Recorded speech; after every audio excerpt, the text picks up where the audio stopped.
Hello friends and welcome back to our homestead. Again, I am on a Thanksgiving prep mode and I would like to share with you another recipe that could make a big difference to your Thanksgiving table. It's simple, just a few ingredients, but they're fresh, full of nutrients, and they're delicious. So, you all know the traditional green bean casserole. You know, I was first introduced to it here in the United States because we didn't grow up with those kind of casseroles back in the old Soviet Union. So this was very new to me, and definitely were new those the ring of onions on the top. So that was totally new to me. And you know, over the years, I've learned that there are other options of green bean casseroles. And today I want to share with you a very healthy and delicious green bean casserole. Again, I love to prep ahead. I love to cook the day or the day before and then just put things in the oven that morning or that afternoon right before serving dinner for Thanksgiving. Because I want to spend time with my family and dance around and sing songs or whatnot. So let me show you a dish that you can make a day before or 2 days before. Keep it in a refrigerator and cook it when you're ready to serve dinner. So let me show you creamy, delicious, healthy version of green bean casserole. Okay, so I'm going to be using a store-bought, already trimmed green beans. And if you want to make a lot, but this is just a small portion.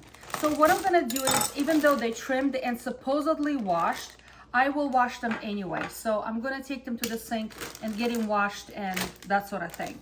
Let me show you the other ingredients.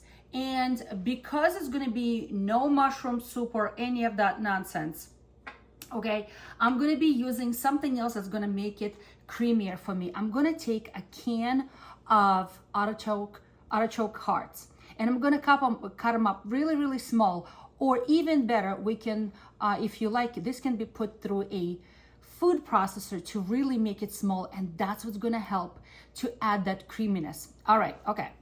So also we're going to be using some lemon zest of a beautiful lemon. I'm going to use the whole zest of a whole lemon. I'm not going to use the juice, just the lemon zest. So save the juice for something else. Then I'm going to be using some butter. How much? I don't know. I'm going to judge it by probably a couple of tablespoons. That's all. I'm going to be using some garlic, and I have 1, 2, 3, 4, 5 small cloves of garlic. But if you want to use more, hey, use more. If you want to use less, you can use less. But I prefer to use fresh garlic over garlic powder. The flavor is very different. And then I'm going to be using some Parmesan cheese. I'm going to grate some Parmesan cheese to give that nutty, delicious, creamy texture. Salt and pepper. Oh, you know what else I forgot? I forgot olive oil. I need good quality olive oil. I'll go grab that. In the meantime, I'm going to go give them a wash. And I'm going to probably cut them into a smaller size. So let me move all this stuff out of the way. Okay, so I'm just going to cut them in probably 1-inch size beans. Do you know why? Because I so much dislike when I have to eat green beans and they are this gigantic green bean laying on my plate, and I don't like it. In order to make them nice and manageable, I like them to be in manageable size. So I have 1-inch size cut green beans. Okay, so I'm just going to be cutting them all up, and I already have a pot of water coming to a boil because I'm going to blanch these bad boys. I'm going to blanch them, that way they will cook much faster on the cooking day, and they're going to maintain their color. All right, so let me just keep on cutting. And as soon as I'm done cutting all of them, I'm gonna bring them all to the pot of boiling water for blanching. All right, to this boiling water, I'm going to be adding some salt because blanching should be done in well salted water, okay? And these bad boys going in here. As soon as the water comes back to boil, I'm gonna be blanching them for, I don't know, maybe 3 minutes. I'm gonna check with the fork. They should be soft, but still maintain their color. Look at this beautiful color right now. Nice and green and vibrant. And let me tell you, making green bean casserole with fresh green beans is so much better, nutritionally speaking, than using a canned one or something else. In the meantime, I opened up this can of artichoke hearts. Oh, they're beautiful. They were canned in the water, not in oil, okay? And again, either you can chop them up really small, okay? Or you can put them through a food processor. But because they're so soft, I'm just gonna chop them right through. And even if there's a little chunks left, that is fine. And I'm gonna just cut them through. And that is gonna really help to make my green bean casserole to be creamy. And it's gonna be so delicious. It's high in fiber and very low in carbohydrates.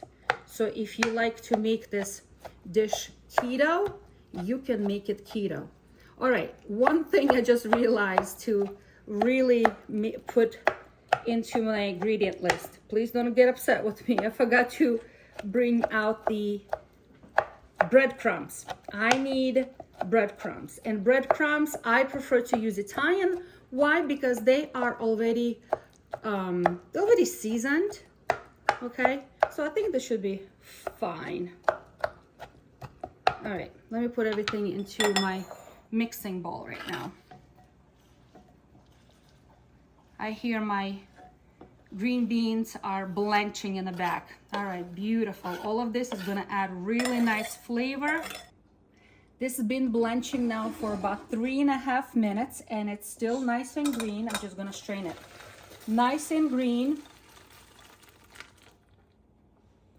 And yet they are already tender to the fork.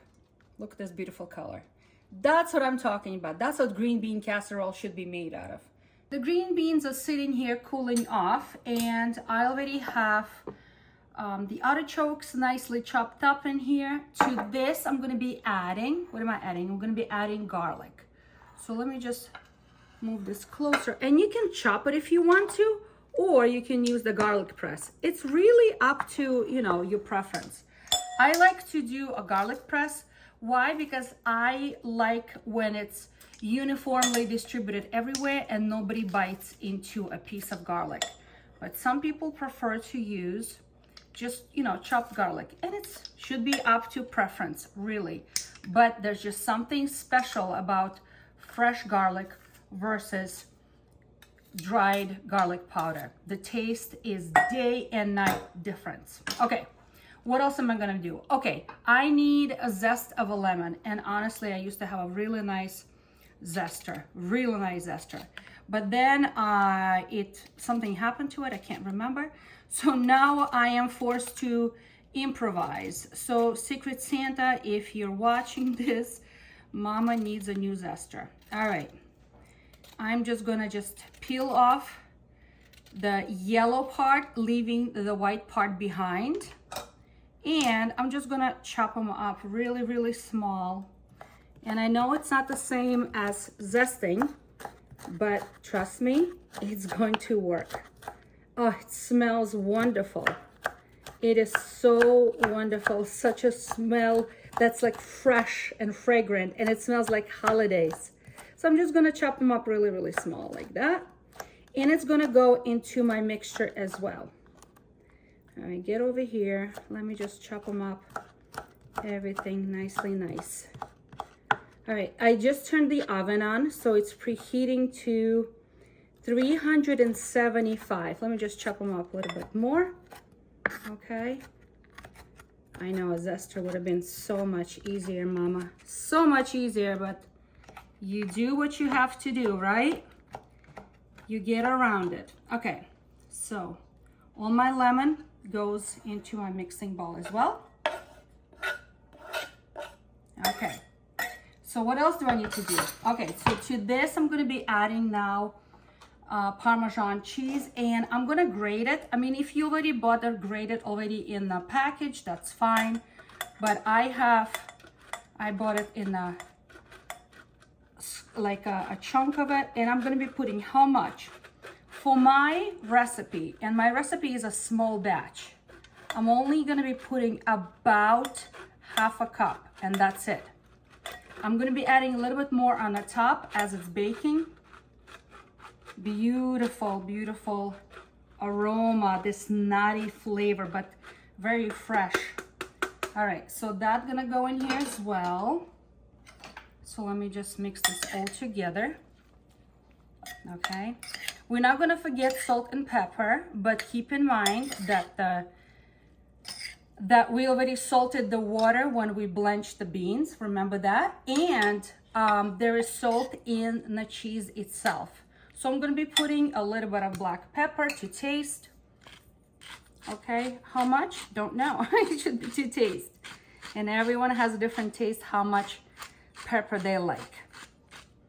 And I'm gonna be putting a little bit of salt also to taste. Again, not too much, but this should be enough. All right, let me mix that one more time. Okay, and let's mix everything together with the green beans. All the water is strained. Everything goes in here. This package was small, it was only 12 ounces. So like I said, this is a small batch. For a family, I would have to make a whole lot more for my Thanksgiving dinner. Because everyone in my family, we love green beans. Okay. Now to this also I'm going to be adding about a cup of Italian seasoned breadcrumbs. I think I have close to a cup here. Hopefully it's enough. All right. And let's stir this up. Did you guys know that there's actually gluten-free breadcrumbs available, and there are keto breadcrumbs? They're not bread at all, but they resemble breadcrumbs. And let me tell you, when you want to make something keto, this could be a keto, except that there are breadcrumbs in here. But if you used keto style breadcrumbs, it would work. Absolutely. So everything is mixed nicey nice. All right, so let me show you what I'm gonna do now. I'm gonna be baking everything in this beautiful oval dish. And what I'm gonna do is, let me just take a little bit of butter, probably like I don't know, just a little bit. And I'm just gonna put a little bit of butter on the bottom like this, you know, kind of like making sure that nothing sticks when it's baking. Okay. Butter it a little bit, not much. I may even throw a couple of pieces because it's not low calorie, my friends. This is Thanksgiving, that's for sure. That's for sure. Okay, so let me put all of this in here, just like that. And all of my beautiful mixture goes into this baking dish. Hopefully it will fit. It should fit. All right. Everything goes in here. I'm just gonna push it down a little bit. It's gonna be very, very festive. So this dish can be made not just for Thanksgiving. It can be made for any family gathering or, you know, holiday like Christmas, anything like that. But it's on the hottie side, so it's usually made in a cold winter and fall months. All right. So everything is in here. Now, let me grab the olive oil. I'm gonna drizzle some extra virgin olive. Oh my gosh, drizzle, mama, drizzle. That's way too much. It's all right, it's a holiday. And I'm going to grate a little bit more cheese right on top, not too much, just for it to melt kind of thing, okay? Just a little bit. Make it extra creamy. All right, just like that, and done. Okay, so now I'm going to be throwing some wrap on top, just like this. I mean, if this was made ahead of time of my Thanksgiving. This is what I like to do. I like to take a Sharpie and label what this is. Green beans, $3.75. For how long?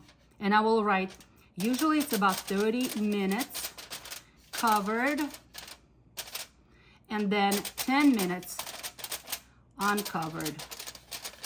So for example, when I'm busy cooking something else and the oven time is important, you know exactly when this should be going in, okay? And label it so everyone knows what this is. Green beans, such and such, how long, what temperature.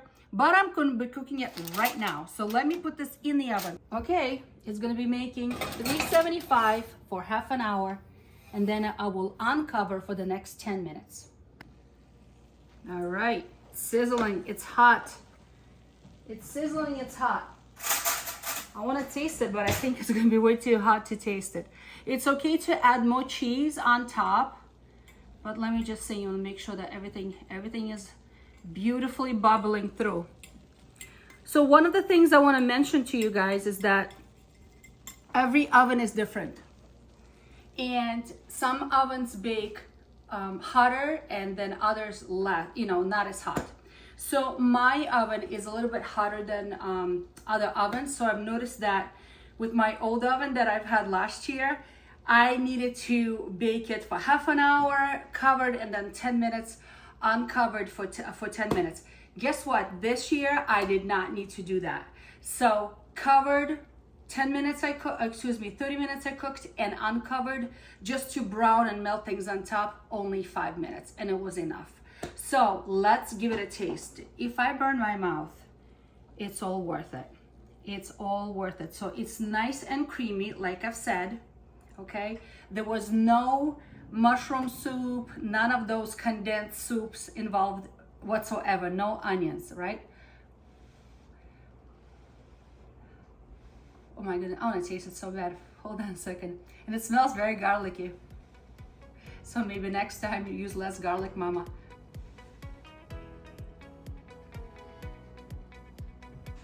So good, but it's hot. Really, really good. I still get the taste of a little bit of that bite from the green bean, but the artichoke made it nice and smooth. I taste the cheese, I taste the perfect combination. So this is a winner for Thanksgiving dinner. I didn't mean to rhyme it, but it came out like a rhyme. So friends, I hope you are encouraged and make something new.